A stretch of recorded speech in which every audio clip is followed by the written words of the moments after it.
¿Qué tal? Me da mucho gusto saludarlos esta mañana ¿qué día es hoy? Es miércoles. Con la ayuda de Gustavo Adolfo, tres comentarios breves y una lectura.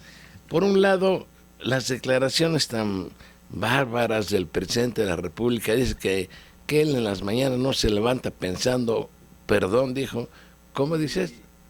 Dice que no se levanta pensando cómo Sí, joder a México.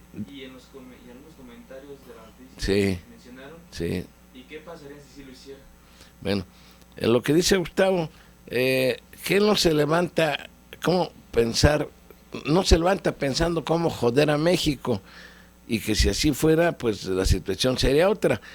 A lo mejor no se levanta pensando cómo joder a México, como él lo dijo, sino cómo hacer más negocios, cómo enriquecerse más.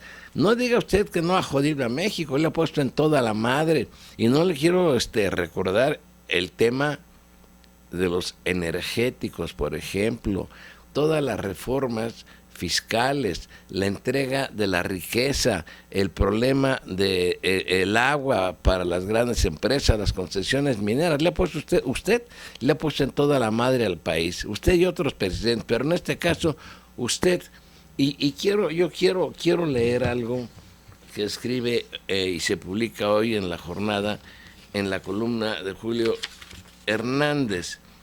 Julio Hernández publica hoy algo muy interesante. Dice, en otro tema, Enrique Peña Nieto tiene una muy buena opinión de sí mismo y de quienes han ocupado la presidencia de la República. Ninguno de quienes han estado al mando del país se levantan cada mañana pensando cómo joder a México, dijo al protagonizar una nueva incursión osada en el terreno de las ideas políticas. Millones de mexicanos de estos años y de décadas anteriores podrían contradecir fundada y enérgicamente la generosa exculpación del presidencialismo que ha hecho el mexiquense, pero él no resistió la tentación de explicar que en su claroscuro siempre ha pensado en el bien de la nación. No me haga reír, señor Peña Nieto, usted nunca ha pensado en el bien de la nación más que en el bien de usted, de su familia, de sus socios y de los socios extranjeros.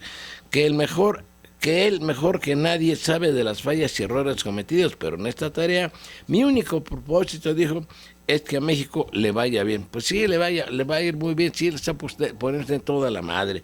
Y estoy seguro que los anteriores presidentes no han tenido otra misión que esa, que a México le vaya bien. Sí, Felipe Calderón bañó el país de sangre, Miguel de la Madrid empezó a debilitar todas las estructuras del petróleo para dar un paso al liberalismo salvaje. Luego, el residente en Los Pinos, más mal calificado del ejercicio del poder, según recientes encuestas chimoltrufia de opinión, pronunció la frase que engrosará su colección memorable. Nadie despierta, ni creo que se levante pensando, y perdón que lo diga, cómo joder a México. Siempre han pensado los presidentes en cómo hacer las cosas bien para México. Lo dijo en un foro Impulsando a México, organizado por el Grupo Financiero Interacciones, presidido por Carlos Janrón, en coordinación con un grupo mediático especializado en asuntos económicos. De ser cierta la tesis enriquecida del pensamiento patriótico de los presidentes, se estaría en presencia de una fenomenal contraposición entre la teoría y la práctica, conforme a los resultados visibles. No hay presidente de la República vivo o recordable actualmente por quienes hubieran vivido bajo su mandato que sea recordado popularmente como benefactor de la nación. Todo lo contrario. Y claro, no se olvide usted de Miguel Alemán, la forma en que se enriqueció él, a sus amigos y a sus socios, de Miguel de la Madrid, de Felipe Calderón, de todos, del otro ignorante vaquero Fox, tan ignorante, o quién sabe si a lo mejor sea menos ignorante que Peña Nieto, pero Peña Nieto debería de razonar, o sus asesores decirle que no diga tantas estupideces. Él no se levanta pensando cómo joder a México, pero le ha puesto en toda la madre con todas sus reformas, por favor. Luego, esto es interesante, yo no sé si el Vaticano tenga muchos intereses en que las personas que mueren bajo cualquier circunstancia sean cremadas Antes acuérdese que lo prohibió y le voy a explicar por qué. Durante muchos años estuvo prohibida la cremación de cuerpos. Quiere que forzosamente se sepulten en algún nicho o que los inhumen. Dice, prohíbe Vaticano esparcir cenizas o guardarlas en casa. Las cenizas de los católicos que desean ser cremados no pueden ser esparcidas, divididas ni conservadas en la casa, sino que deben ser guardadas en un lugar aprobado por la Iglesia y consagrado de acuerdo con nuevas normas emitidas por el Vaticano el martes. Las instrucciones fueron divulgadas días antes del Día de Difuntos, 2 de noviembre, en el cual los fieles recuerdan a sus muertos y oran por ellos. Durante la mayor parte de su historia bimilenaria, la Iglesia Católica solo permitió el entierro con el argumento de que expresaba la mejor esperanza en la resurrección. Pero en 1963 el Vaticano autorizó explícitamente la cremación siempre que no implicara una negación de la fe en la resurrección. El nuevo documento de la Congregación para la Doctrina de la Fe insiste en que es preferible el entierro y las autoridades califican la cremación, fíjese usted, de una destrucción brutal del cuerpo. Ya no quiero seguir leyendo esto. Cuando hablo de destrucción brutal del cuerpo, ¿qué ya se les olvidó a ustedes, señores del Vaticano, de la Congregación para la Doctrina de la Fe, que en la época de la Inquisición, y no me remito a Roma, donde surge la Inquisición, después pasa al Imperio germánico, luego a España y luego a México? Que ya se les olvida a ustedes que aquí en México, ustedes me refiero a la jerarquía que hubo, el poder de la Iglesia Católica, castigaba con la muerte a quienes se encontraba, según ellos, responsables de algún hecho grave. No los llevaban a un lugar acá en México, en el Distrito Federal o la Ciudad de México, por donde se encuentra la iglesia de San Hipólito, donde estaba el quemadero, y ahí los quemaban a veces hasta vivos, que si retrocedemos un poco a la España, a Francia, a Inglaterra, no los quemaban vivos, no los quemaban hasta en aceite hirviendo. Así es que, por favor, señores de la iglesia, permitan que la gente tome la decisión que crea conveniente, que si quieren que una persona que ha fallecido sea cremada y que sus restos sean donados, por ejemplo, a una universidad para hacer estudios de anatomía, lo pueden hacer. Si desean que sus restos sean cremados para ser esparcidos en algún río, en algún lugar, en algún área donde haya nacido, en un campo, lo pueden hacer. Tal parece que ustedes están muy interesados en seguir ganando dinero para que la gente vaya a parar a los nichos que hay en las iglesias. Así es que yo insisto, cuando dicen el nuevo documento de la Congregación para la Doctrina de la Fe insiste en que es preferible el entierro y las autoridades califican la cremación de destrucción brutal del cuerpo, pues ustedes lo hicieron en el pasado, pero bueno, ya dice, por ejemplo, fíjense ustedes estas brutalidades. Dice el documento, dice que las cenizas no se pueden repartir entre familiares. Pues que yo sepa, yo nunca me he enterado que alguien reparta los puñitos de ceniza entre familiares. No se pueden conservar en relicarios ni dispersar en el aire, la tierra o el agua, porque ello crea la apariencia de panteísmo, naturalismo o nihilismo, dicen las normas. La reiterada doctrina que a los católicos que optan por la cremación por razones contrarias a la fe se les debe negar la sepultura cristiana. Acuérdese usted que hay una anécdota cuando la iglesia en México controlaba los panteones antes de las leyes maravillosas de reforma de Benito Juárez. Hay un pasaje que narra Melchor Ocampo cuando un tío de él muere y lo lleva al Camposanto, así le llamaban, y le dice el sacerdote, aquí no lo puedes enterrar porque tu tío no era creyente, porque tu tío no había sido bautizado, no había hecho la primera comunión.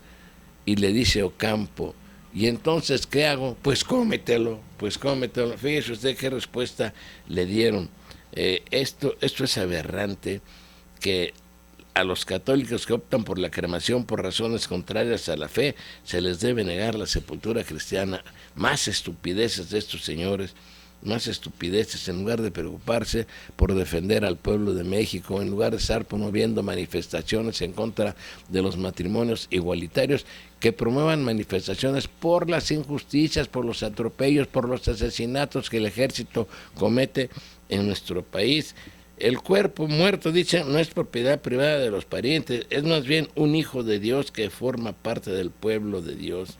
Dijo Müller en conferencia de prensa, tenemos que superar este pensamiento individualista. Están jodidos, señores, de veras, créanmelo.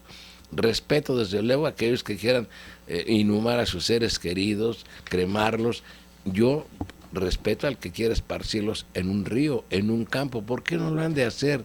¿Por qué no lo han de hacer? Porque la Iglesia Católica no quiere, porque protege intereses de carácter económico, pero bueno, ahí saben lo que hacen.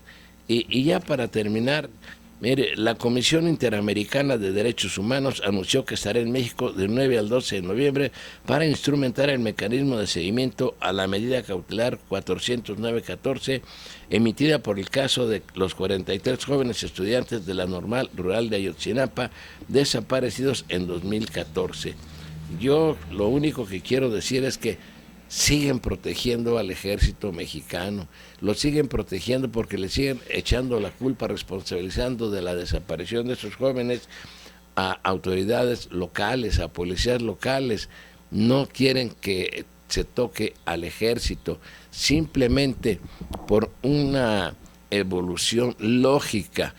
En el ejército no fue el que llevó a cabo la matanza en el 68, no fue el ejército mexicano en épocas recientes en el asunto de Tlatlaya, y estoy leyendo aquí el último número de Proceso, en donde viene una nota muy interesante que dice, otra vez el ejército acusado, ejecuciones sumarias en Nuevo Laredo. Y voy a leer no todo porque es un reportaje muy extenso, muy interesante, pero dice, el ejército reedita el caso Tlatlaya, ahora en Nuevo Laredo. El 3 de septiembre pasado, personal del 16 Regimiento de Caballería Motorizada del Ejército se vio implicado en la probable ejecución extrajudicial de 10 civiles en Nuevo Laredo, Tamaulipas. La madre de una de las víctimas presentó una queja ante la Comisión Nacional de los Derechos Humanos que incluye un video y 23 fotografías. El material documenta la actuación de las tropas ante los civiles que iban desarmados. Al parecer la Sedena no aprendió la lección de Tlatlaya, comenta el presidente del Comité de Derechos Humanos de Nuevo Laredo, Raimundo Ramos, y sentencia, el ejército está aplicando la ley de venganza. Todo el que aparezca delincuente va a ser eliminado. Y la señora entregó fotografías, entregó pruebas documentales, entregó grabaciones, videos, y otra vez van a zafar al ejército de esta situación, como están zafando a Javier Duarte, el huidizo gobernador de Veracruz, porque efectivamente ya no es gobernador, ya se lo expulsaron del PRI. Fíjense nomás qué faramayas arman, qué circos, qué teatros arman los priistas. No tiene fuero constitucional, pero tiene fuero político, tiene la protección, yo no sé, de Peña Nieto, de quién, que ¿cómo no van a saber dónde está? ¿Cómo no van a saber cuánto dinero ha transferido al exterior? Pero carajo, de veras, esos son los gobernadores, como dice Peña Nieto, que se levantan pensando cómo beneficiar a México, no cómo joderlo. Pues ahí está el caso de Veracruz, como también Duarte le ponen toda la madre a su estado, y como él Yarrington, y como él Fidel Herrera Beltrán, los Moreira, bueno, ya ahí le paro. Aquí leo algunos comentarios que me han enviado. ¿Cómo que el PRI expulsa de sus filas a Duarte sin haberlo sometido previamente a juicio político y sin respetar el debido proceso? No entiendo. El PRI, que según él defiende el principio de legalidad, lo viola en perjuicio de sus militantes. No defiendo a Duarte, quien actualmente se encuentra prófugo, pero sí defiendo el hecho de que antes de juzgarlo debería de ser oído y vencido en juicio por la Comisión de Honor y Justicia de dicho instituto político. No se vale hacer leña del árbol caído. No conozco a Duarte ni me interesa conocerlo, solo defiendo principios que tienen que ver con los derechos humanos. La neta, no se vale. Primero lo apapachan y lo cobijan, luego lo dejan solo, abandonado a su suerte. No que debe presumirse la inocencia mientras no se demuestre lo contrario. Mientras un juez de distrito no defina la situación jurídica de Javier Duarte, para mí es inocente. Desde Zacuatl a Yotl, esto seguramente es del licenciado Chávez Ochoa. Martín Aguirre dice: saludos, licenciado Adolfo, soy su seguidor, un saludo muy cordial desde Atlanta. Fernando Tinoco dice: excelente tus comentarios, don Adolfo, felicidades. El señor Cebro: buenas tardes, mis amigos y lectores. El día de hoy quiero reflexionar que hemos estado muy al pendiente sobre las elecciones electorales en Estados Unidos, si Hillary o Trump, cuando cualquiera de las dos opciones, los efectos en nuestro país serán desastrosos. Sin embargo, lo que más me preocupa no es quién quede como gobernante en el país más poderoso de este mundo. Lo que me preocupa es el nivel de servilismo, entrega y agachismo de nuestros gobernantes, que no defienden ni un ápice de los derechos de sus connacionales, están vendidos a los intereses extranjeros y a través de actos de corrupción regalan nuestro oro, nuestra plata, nuestro petróleo y nuestras riquezas naturales. Y ellos cuentan con escandalosas propiedades en Francia, Suiza, Estados Unidos, cuentas bancarias con importantes montos en paraísos fiscales. Revisar información en papeles de Panamá, y no solo de Panamá, de las Islas Vírgenes y demás. ¿Sabían que México ya no es dueño de sus playas? Después de la revolución, dentro de la Constitución se enmarcó que el territorio nacional colindante con los océanos no podía ser de extranjeros por seguridad nacional, y con este Peña se dio libre propiedad, incluyendo extranjeros, propiedad de las playas mexicanas con el pretexto del desarrollo turístico. Muy cierto lo que usted dice. Propuesta, mis amigos, considero yo que ha visto que no hay con qué llenar la ambición de estos gobernantes caquistócratas. Les regalamos infinidad de territorio nacional que todavía queda demasiado espacio para ellos, y los que siguen y aún más los guardemos dentro de la historia nacional y los recordemos para siempre. Propongo que sea el ya famoso lugar llamado Cerro de las Campanas, donde fusilemos a los traidores a la patria y los recordamos para siempre. Si no, pregúntenle a Maximiliano, Miramón y Mejía. Muy buen comentario y muchas gracias, y gracias a ustedes que me ven. Y gracias también a mi nieto Gustavo.